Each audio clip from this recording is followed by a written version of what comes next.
Од судење на распит па во шутка. Тони Јакимовски, поранешниот шеф на кабинетот ВУБК на Мијалков, доби 30 дена притвор, кој му е определен поради опасност од бегство и влијание врз сведоци или да ги уништи доказите против него. Притвор доби и Стево Маџовски. За него обвинителството се сомнева и дека може да го повтори кривичното дело.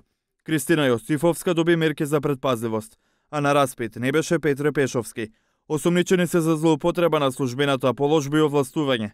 Службениците на УБК за 10 години ја испразниле така наречената спецкаса за 820.000 евра. Тие го сокриле трагот на парите.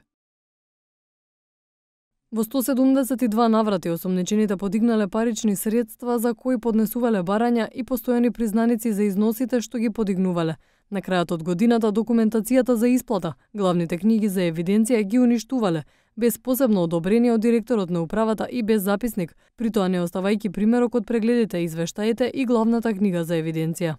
Според нашите извори, Јакимовски бил уапсен по завршувањето на судењето Таргет тврдина за случајот каде што е второ обвинет за незаконското прислушување од двајца припадници на полициската единица Алфи.